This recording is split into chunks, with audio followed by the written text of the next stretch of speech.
Oi pessoal, tudo bem com vocês? Meu nome é Brender, trazendo mais um vídeo aqui pra vocês, dessa vez um que eu prometi há um tempinho já atrás no meu Instagram, que é sobre o trabalho de conclusão de curso, um panorama geral de como que funciona o protocolo, desde o início, da escolha do tema, até a defesa do trabalho e depois o que a gente tem que fazer, tá bom? Então é um vídeo que eu espero que sane as principais dúvidas de vocês com relação a isso e tranquilize também o coraçãozinho de quem for começar nessa trajetória aí, beleza? Espero que vocês gostem. Pessoal, nesse vídeo então, nós vamos explorar um pouquinho do trabalho de conclusão de curso, famoso TCC, que é temido por algumas pessoas, a gente ouve falar logo que entra na faculdade, mas demora um pouquinho para a gente entender qual que é a essência disso, do que se trata de fato esse trabalho. Então o objetivo desse vídeo é mostrar que o TCC ele não é um bicho de sete cabeças, contar um pouquinho sobre como que é a trajetória para a confecção desse trabalho. Eu não vou entrar no mérito de normatização, de como que é a estruturação desse trabalho, até porque já existe um documento disponibilizado pela faculdade para isso, existem diretrizes. Normalmente, se tratando da escrita, são seguidas as normas da ABNT, tá? Que já deve ser conhecida por alguns. Todas essas informações estão descritas nesse documento, desde as categorias de trabalhos. Isso a gente vai conversar, mas eu não vou entrar na estruturação de fato, porque já vai estar tudo lá, e vocês vão ser orientados quanto a isso na disciplina de TCC 4, que é a disciplina real oficial para quando a gente vai defender o trabalho de conclusão de curso, tá bom? Mas vamos seguindo aqui. Antes de mais nada, o que é um TCC? O TCC, como o próprio nome já sugere, é um trabalho de conclusão de curso. Qual que é a diferença dele para os outros trabalhos que a gente desenvolve na universidade? Ele é um pouquinho mais robusto, e nele são determinadas normas específicas, tanto para a escrita, então existe uma normatização com relação às sessões que esse trabalho precisa ter, quais que são os componentes que irão fazer parte desse trabalho, desde a capa, contracapa, sumário, introdução e por aí vai, como fazer as citações e a referenciação, isso daí vai ser de acordo com a ABNT, tá bom? Mas, dependendo da categoria desse trabalho, nós vamos conversar sobre quais que são as categorias aceitáveis, pelo menos aqui para a odontologia da UFVJM, é cobrado um estilo diferente de escrita. E é claro que a gente tem normas também para a apresentação, tem um tempo máximo que deve ser utilizado, tem todo um protocolo que é justamente o que nós iremos explorar aqui. O objetivo desse vídeo não é trazer para vocês uma receita de bolo, porque a gente sabe que isso de fato não funciona. Não tem como eu chegar aqui e falar para vocês uma forma de confeccionar um trabalho de conclusão de curso que vai dar certo para o que vocês estão querendo. Cada pessoa tem um estilo diferente de trabalhar, dependendo do trabalho que vocês estão desenvolvendo. O caminho vai ser um pouquinho diferente, mas é preciso que a gente entenda como que acontece todo esse processo. Desde a escolha do tema, e aí eu vou falar algumas dicas aqui com relação a isso, até o dia da defesa. Como que acontece, qual que é o protocolo que é seguido, ok? Para vocês não ficarem perdidos, e depois, o que a gente faz após a defesa desse TCC, tá bom? Com relação às categorias de trabalhos que são aceitas, a gente pode dividir em três grupos principais. O primeiro deles são as monografias tradicionais. É o trabalho de conclusão de curso padrão. É quando você começou a desenvolver algum trabalho, seja ele uma pesquisa ou algo do tipo, só que não deu tempo de publicar, seja como um artigo científico, seja como um capítulo de livro ou algum outro material de cunho científico. Nesse caso, vocês vão fazer a escrita padrão de um trabalho de conclusão de curso. Não vai ser aquele trabalho que vai ser publicado, ele tem uma normativa própria, existem seções próprias para essa categoria de monografia. Mais uma vez, tem no documento que eu vou apresentar para vocês logo mais. Inclusive, o link dele pode ser acessado na descrição desse vídeo, tá? Ok, então esse é o caso. Comecei a desenvolver uma pesquisa, finalizei até o meu projeto de pesquisa, porém não deu tempo de publicar em uma revista, ou porque não consegui finalizar a tempo, ou porque a revista ainda não aceitou. Nesses casos, a gente pode optar pela defesa no formato de monografia tradicional, ok? Porém, dentro da segunda categoria que tem aqui, a gente tem um grupo dos artigos científicos e dos capítulos de livro. Nesses casos, é quando vocês já conseguiram publicar esse trabalho, pode ser um artigo científico em uma revista ou capítulo de livro, mas mesmo assim vocês precisam apresentar isso no final.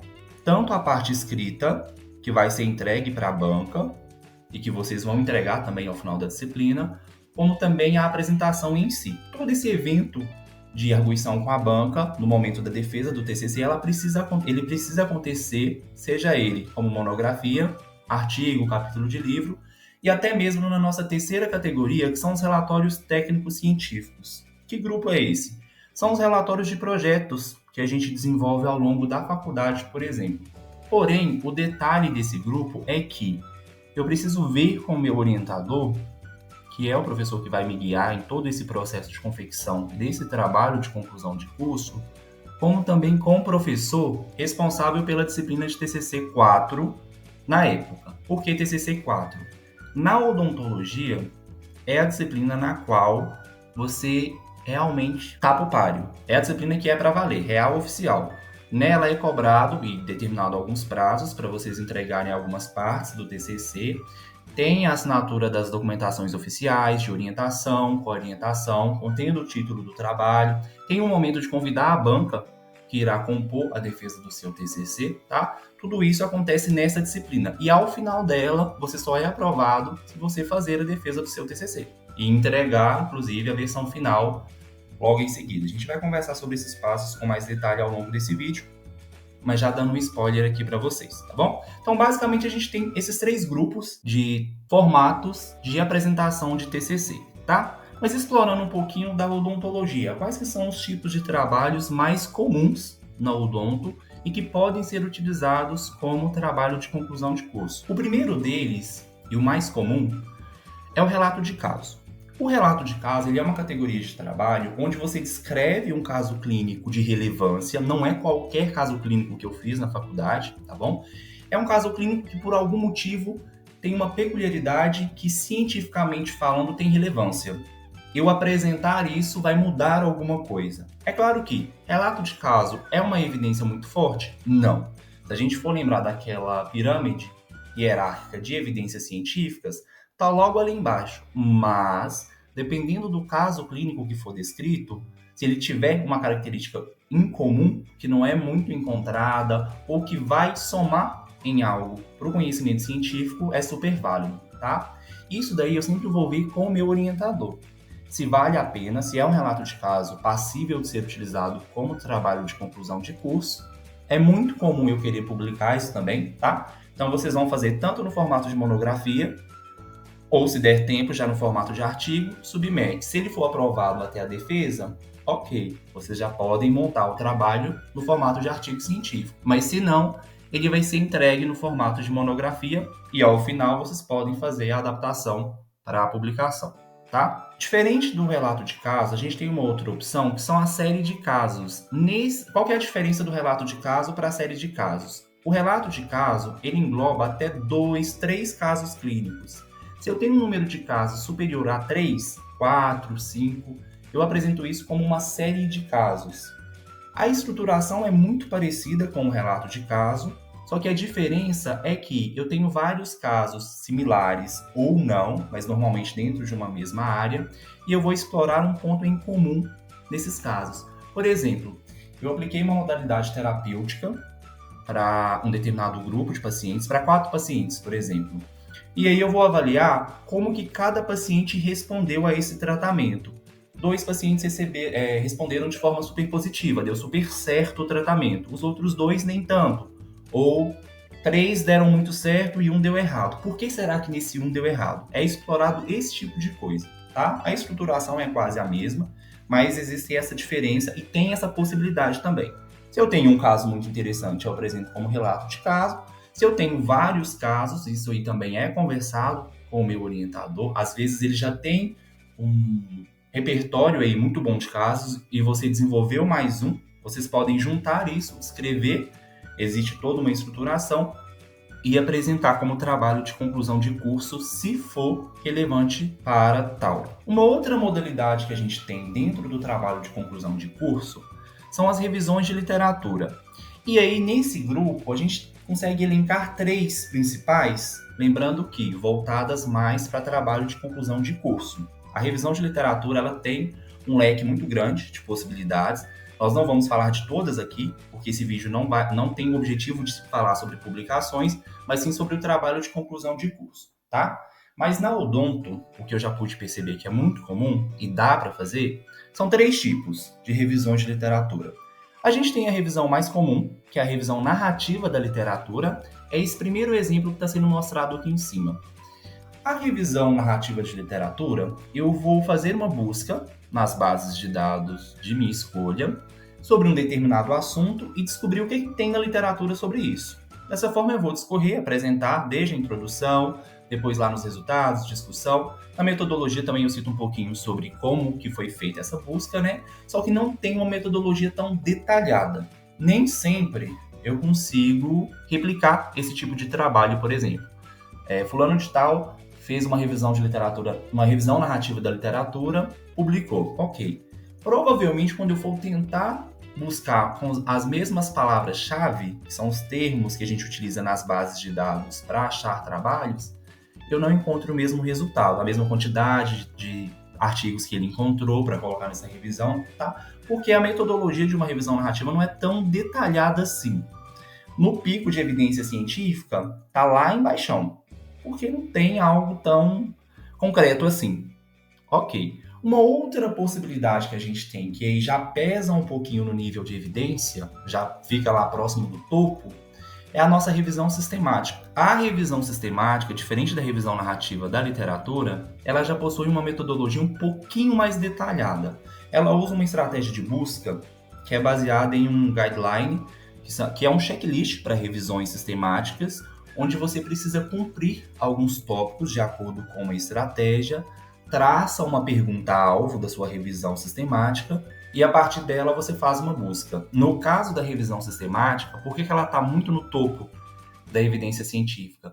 Porque a forma como a metodologia precisa ser descrita é passível de ser replicada. Então, as chances de uma outra pessoa tentar fazer uma mesma busca com as mesmas palavras-chave em determinada data, diferente da que foi realizado o trabalho, provavelmente o resultado vai ser muito similar, tá? Ultrapassando ainda o nível de evidência científica da revisão sistemática apenas, a gente tem as revisões sistemáticas com meta-análise. Qual a diferença? Aqui é o topo do topo de evidência científica. Justamente porque a meta-análise é um nível de análise estatística muito maior. Então, ela entrega para a gente o nível de evidência existente sobre determinado assunto na literatura. Então, se eu quiser pesquisar sobre um assunto onde não se tem ainda muito conhecimento difundido ou que eu queira chegar em uma conclusão de acordo com o nível de evidência existente nas diferentes bases de dados, eu utilizo uma meta-análise. Ela é sempre passível de ser realizada? Não. Vai depender da quantidade de artigos, da minha pergunta que eu utilizei na busca, das palavras-chave, de toda a estratégia que eu montei, tá? Então, assim, dentro de revisão da literatura, a gente tem os TOPS, que é a revisão sistemática, e a revisão sistemática mais a meta-análise. Porém, em trabalho de conclusão de curso, eu consigo desenvolver também uma revisão narrativa, quando muito bem elaborada, tá bom? O ponto negativo é que, em nível de evidência, ela perde um pouquinho. Uma outra possibilidade que a gente tem dentro da odontologia são os ensaios clínicos randomizados. Qual que é o pequeno porém? Essa categoria aqui, ela engloba um tipo de trabalho intervencional. Então, eu vou testar alguma modalidade terapêutica, um tipo de intervenção em um grupo de pacientes muito bem selecionados. Inclusive, os ensaios clínicos randomizados controlados estão também lá no topo de evidência científica. São mais complexos do que os anteriores que eu comentei aqui. Nem sempre eu consigo realizar ele durante a graduação, até porque ele exige uma acurácia, uma maturidade científica um pouquinho maior, mas, dependendo do grupo de pesquisa, é passível de ser realizado, tá?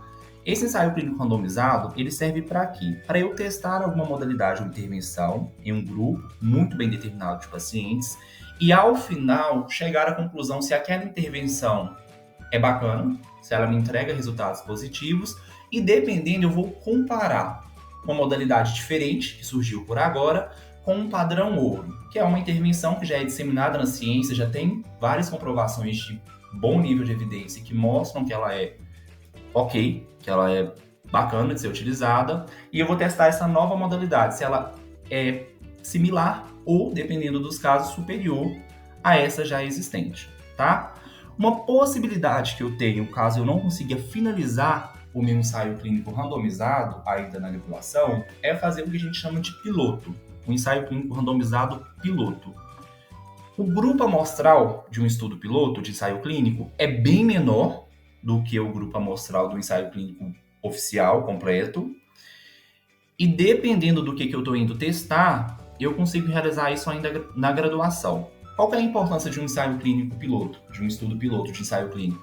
Justamente me mostrar o que pode dar errado para a realização do teste oficial e como que eu vou driblar essa situação. O piloto, normalmente, ele me apresenta o protocolo que foi adotado nesse ensaio clínico, toda a descrição do grupo, qual foi o resultado no final, e aí ele discute também sobre alguns pontos que não deram tão certo assim no desenho do estudo e o que foi feito para driblar essas situações. Para caso uma pessoa lá no futuro vá realizar um ensaio clínico com uma amostra maior, o que ele pode fazer para conseguir chegar num resultado confiável, ok? Todos esses tipos de estudo que eu comentei aqui e vários outros existentes dentro da saúde, principalmente, eles seguem um guideline, são guias de desenho de estudo que mostram para mim o que eu preciso colocar na minha metodologia, o que eu preciso colocar durante a escrita do meu projeto de pesquisa, consequentemente do resultado final, que é o meu trabalho, seja ele a monografia ainda ou já o artigo científico, tá bom? E aí onde que eu encontro esses guidelines? Nesse site, que eu vou deixar o link aqui para vocês também na descrição do vídeo, tá bom? Vocês vão procurar aqui, logo no início, qual que é a categoria do trabalho de vocês. Então, a primeira aí, por exemplo, é de ensaio clínico randomizado. Tem o consorte, que é o guideline utilizado.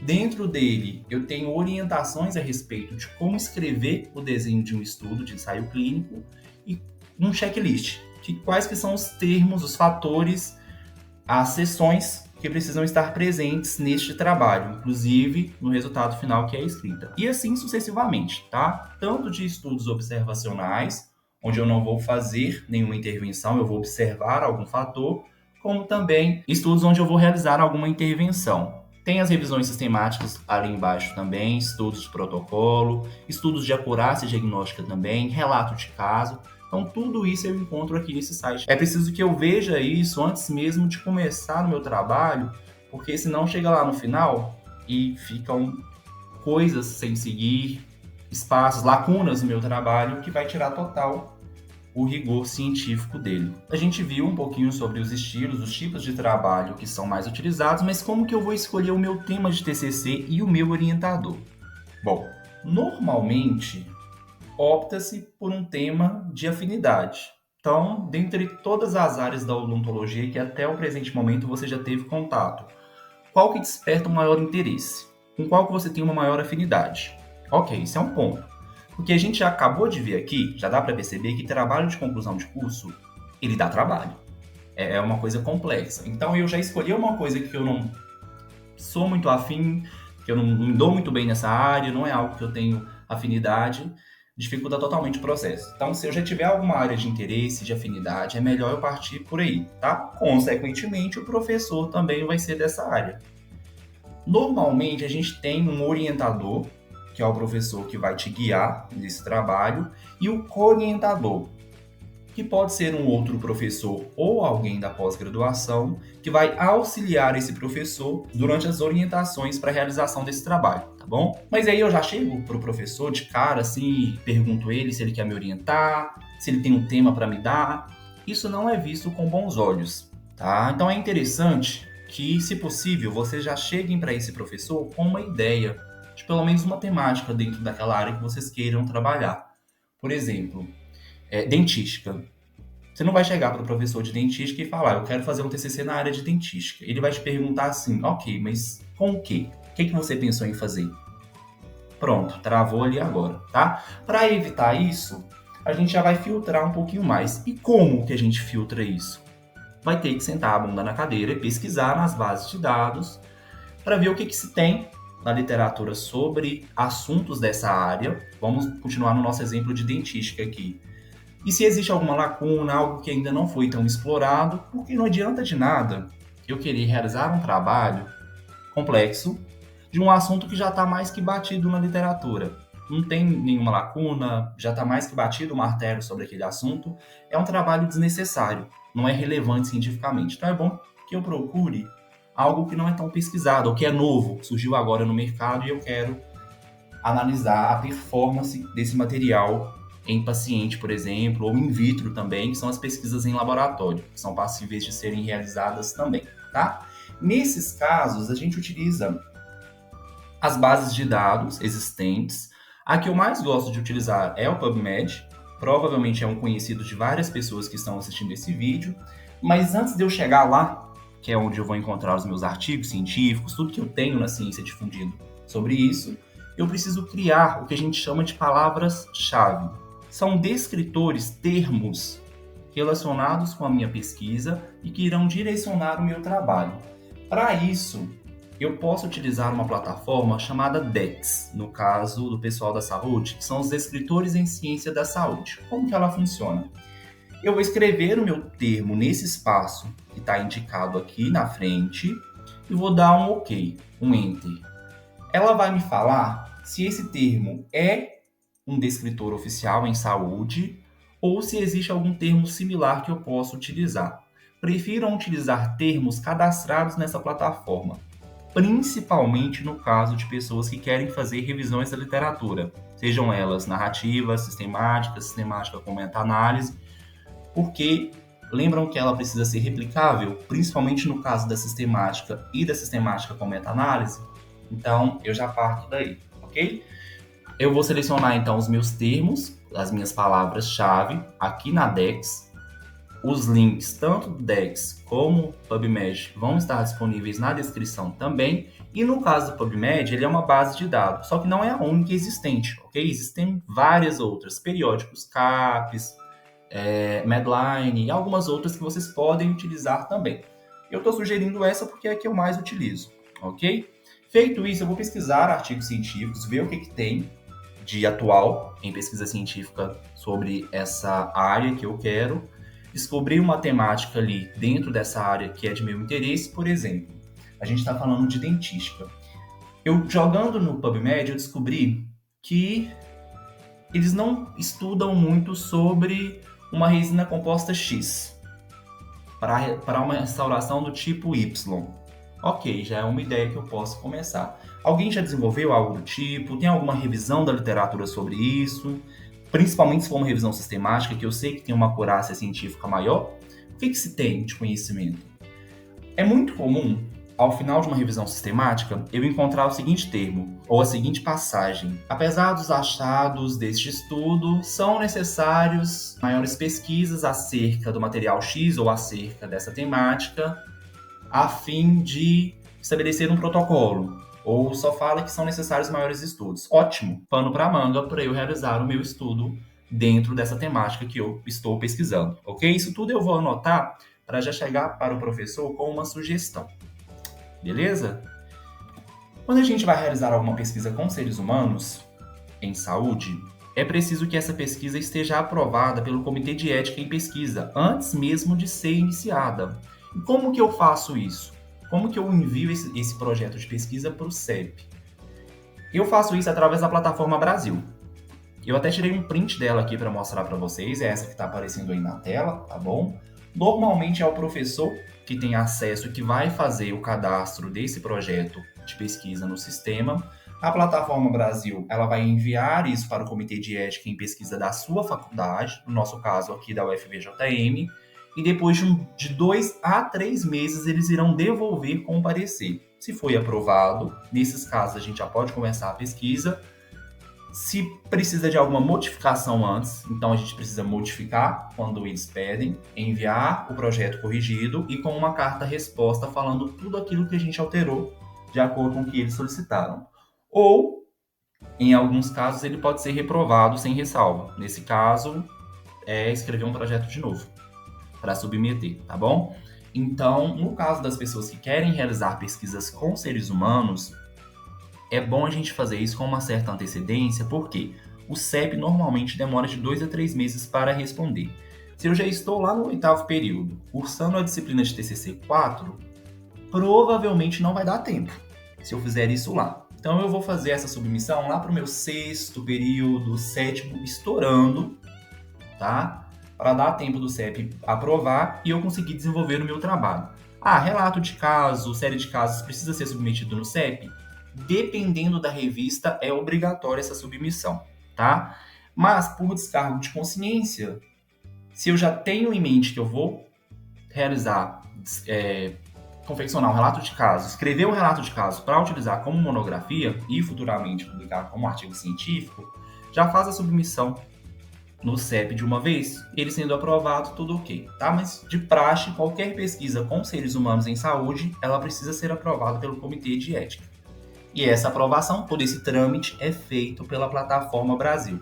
É uma plataforma um pouquinho chatinha de ser preenchida, tá? Eu pretendo trazer um vídeo depois sobre isso, ensinando como que faz o preenchimento da Plataforma Brasil para submissão de projetos, mas o link dela também está acessível aqui na descrição desse vídeo, beleza? E como que é a estrutura desse TCC? No começo eu falei com vocês que não iria entrar nesse mérito, de fato não vou. Mas onde que eu encontro as informações a respeito disso? Nesse documento daqui, que é o Manual de Normalização, que foi desenvolvido pela faculdade, inclusive saiu a atualização dele no ano passado, olha só, de 2023, a respeito de normativas de monografias, então os nossos trabalhos de conclusão de curso, as dissertações e as teses. Tudo isso está nesse documento daí, tá? Quem tiver com o celular fácil aí pode escanear esse QR Code que vai ter acesso a esse material. Se não, mais uma vez, o link vai estar disponível na descrição desse vídeo, ok? Aqui trazendo um print, só de um exemplo do que tem nesse material, tanto a questão de paginação, quais que são os elementos obrigatórios de um trabalho de conclusão de curso, como os elementos opcionais. E quando que eu preciso defender o meu TCC? Tem algum período específico? É obrigatório até determinado tempo? No caso da odontologia, a gente pode defender o TCC a partir do 7º período. Para isso, eu preciso já ter cursado as disciplinas de TCC 1, 2 e 3, tá? São disciplinas que nos ensinam desde a busca nas bases de dados, como realizar uma escrita científica com um rigor um pouquinho mais alto do que a gente está acostumado durante a graduação. Quais que são os trâmites também envolvidos, a escolha do orientador. No caso da odontologia, eu tenho o 7º período, no 8º e no máximo o 9º período. Eu tenho esses 3 momentos aí para defender o meu TCC. Por quê? Eu não consigo fazer o estágio do 10º período sem ter defendido. O pré-requisito para eu realizar o estágio do 10º período é que todas as outras pendências estejam resolvidas. Isso inclui os estágios e inclui também o meu trabalho de conclusão de curso, tá? Raramente a gente vê alguém defendendo o TCC no 7º período do curso. É muito comum no 8º e o mais tardar no 9º período por algum motivo, porque no 8º não deu tempo.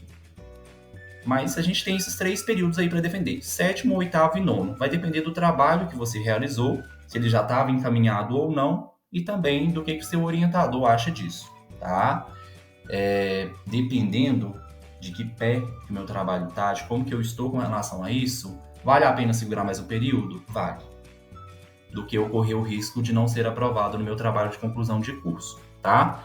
E aí, antes da apresentação, da defesa do TCC propriamente dito, eu preciso montar uma apresentação de slides, certo? Lembra que a gente conversou que tem uma apresentação, depois vai ter um momento de arguição. Mas o que eu coloco nessa apresentação de slides? Eu vou trazer uma introdução, mostrando uma contextualização daquele tema, o objetivo do meu trabalho, o porquê que eu quis realizá-lo. Em seguida, a metodologia, como que eu realizei o meu trabalho, os resultados que eu obtive com isso. Trago uma discussão, que é contrapor o que eu encontrei no meu trabalho com o que tem disponível na literatura atualmente, e ao final eu fecho isso tudo em uma conclusão. No caso da apresentação de slides, eu tenho até 30 minutos de apresentação, tá?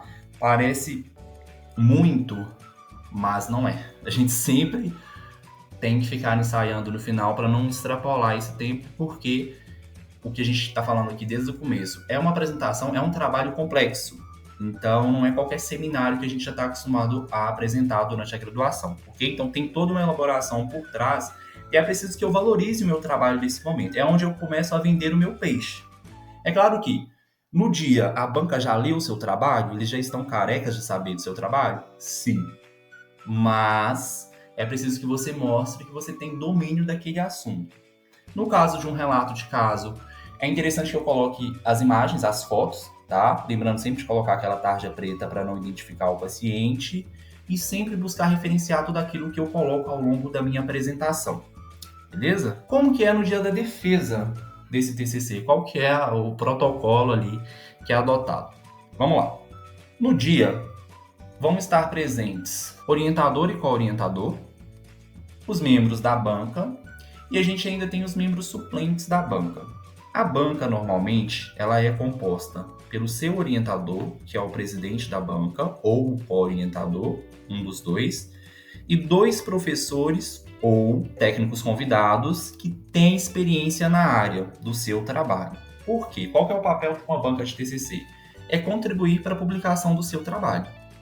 Então, eles vão tecer comentários de escrita durante a estruturação do seu trabalho, o que pode ser melhorado, falhas que eles encontraram durante a escrita, vão tecer comentários a respeito da metodologia, o que talvez não ficou tão explícito e que poderia ter sido feito de uma forma diferente, ou talvez como que você vai descrever isso no seu trabalho, durante a discussão também, como que você contrapôs isso com o que tem existente na literatura, tá? Tudo isso é conversado lá no dia. No dia, como que acontece então? O presidente da banca, ele vai dar abertura na sessão de defesa de TCC, que é o orientador ou co-orientador de vocês. Ele vai ler lá algumas informações, mais uma vez reiterar que a apresentação é de no máximo 30 minutos e passar a palavra para vocês. Nesse momento, vocês irão começar a apresentação oral, que são aqueles slides que vocês montaram com um apanhado bem resumido do trabalho de vocês, porque vocês não podem ultrapassar o tempo de 30 minutos, ok? Em seguida, vocês partem para a arguição com a banca examinadora. Nesse caso, vocês vão sentar em uma mesa de frente com a banca e eles vão começar a tecer os comentários a respeito do seu trabalho. Fazer algumas perguntas também, podem ser perguntas relacionadas com o porquê da escolha daquele tema, o que você aprendeu com isso.